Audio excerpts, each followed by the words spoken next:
Health কেয়ারটা নিয়ে আমরা health পলিসির উপর কাজ করব। আপনারা অনেক খবরে দেখছেন আজকে এই পেশেন্ট মারা যাচ্ছে, হয়তো নেগলিজেন্স ছিল, অনেক কিছু হচ্ছে, তাই না? এখানে যে পেশেন্ট ডাক্তার রিলেশনশিপটা একটা প্রবলেম হচ্ছে এখানে। পেশেন্ট ডাক্তারকে ট্রাস্ট করছে না, ডাক্তার পেশেন্টকে ট্রাস্ট করছে না, তাদের মধ্যে বন্ডিং হচ্ছে না। এটা যদি বন্ডিং না তৈরি হয় তাহলে কিন্তু আমরা ভালো চিকিৎসা দিতে পারবো না। স্বাস্থ্য খাতের উন্নয়নে জিডিপির অন্তত ৫% ব্যয় করার পরামর্শ দিয়েছেন যুক্তরাষ্ট্র প্রবাসী বাংলাদেশি বিশেষজ্ঞ চিকিৎসক ডাক্তার তাজবিরুল ইসলাম। তিনি বলেন, স্বাস্থ্যসেবার মান নিশ্চিত হলে বিদেশ থেকেও চিকিৎসা নিতে রোগীরা বাংলাদেশে আসবেন। রোগ প্রতিরোধে সচেতনতা বাড়ানোর পরামর্শও তার। বাংলাদেশের মানুষের গড় আয়ু বেড়েছে, কমেছে মা ও শিশু মৃত্যুর হার। তবে ডায়াবেটিস, হৃদরোগ, উচ্চ রক্তচাপ এবং ক্যান্সারের মতো অসংক্রামক রোগের প্রকোপ ক্রমেই বাড়ছে। এই অবস্থায় যুক্তরাষ্ট্রের ইন্ডিয়ানা ইউনিভার্সিটি স্কুল অব মেডিসিনের বাঙালি চিকিৎসক ডাক্তার তাজবিরুল ইসলাম বলছেন, সময়মতো মানুষকে সচেতন করা না গেলে অসংক্রামক রোগের মহামারী ঠেকানো যাবে না। পেশেন্ট সেন্টার্ড কেয়ার, পেশেন্টকে মাঝখানে রেখে আমরা ঘিরে কাজ করতে হবে। Patient is the boss and patient is always right.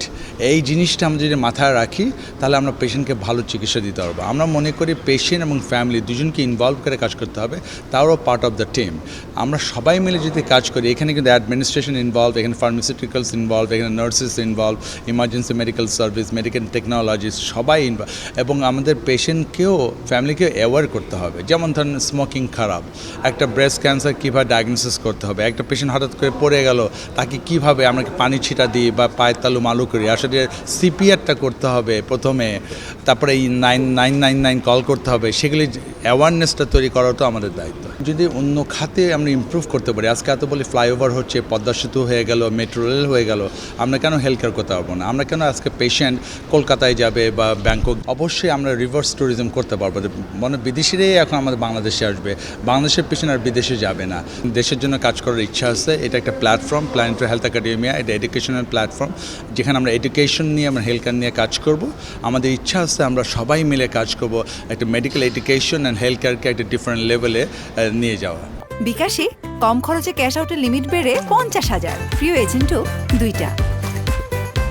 নতুন চিকিৎসা অবকাঠামো গড়ে তোলার পাশাপাশি মান উন্নয়নে জিডিপির 5% বরাদ্দ করে ব্যয় করার পরামর্শ তার। টোটাল জিডিপির 5% দেওয়া ছিল হেলথ কেয়ারে, কিন্তু ওখানে হচ্ছে আমরা দিচ্ছি মাত্র 1%।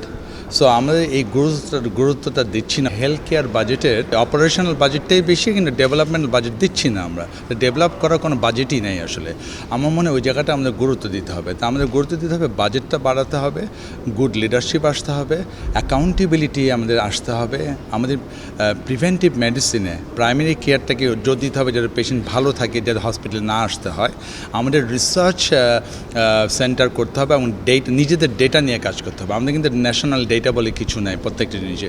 এই ন্যাশনাল ডেটা যদি না থাকে তাহলে কিন্তু আমরা কাজ করতে পারবো না। ডেটার উপরে কিন্তু কাজ করা যায়। আমরা মনে করি যাতে আমাদের ভবিষ্যৎ, যারা স্টুডেন্ট, মেডিকেল স্টুডেন্ট ফার্স্ট ইয়ারে ঢুকছে, তখন থেকে আমরা কাজ করছি দুইটা বিষয়ের উপর। একটা ক্যারিয়ার ডেভেলপমেন্টের উপরে, কীভাবে চিন্তা ভাবনা করবে সে কী হবে, আর 2 নম্বর হচ্ছে মেডিকেল এডুকেশনটাকে ওয়ার্ল্ড ক্লাস করা যায় কিনা, কারিকুলামের উপর কাজ করা যায় না, সেটা নিয়ে আমরা কাজ করছি। আর হেলথ কেয়ারে আমরা কাজ করছি। আমরা মনে করি হেলথ কেয়ার জাস্ট মানে ফিজিশিয়ান না। স্বাস্থ্য খাতের জন্য বরাদ্দ বাজেটের বেশিরভাগই খরচ হয় হাসপাতাল ও স্বাস্থ্যসেবা কেন্দ্রগুলোর পরিচালনা ও কর্মরত জনবলের বেতন ভাতা প্রদানে। তাই দক্ষ ব্যবস্থাপনা ছাড়াও প্রতিষ্ঠানগুলোর জবাবদিহিতা নিশ্চিত করতে হবে। মেডিকেল শিক্ষা বিশ্বমানের করারও তাগিদ দিয়েছেন এই বিশেষজ্ঞ চিকিৎসক।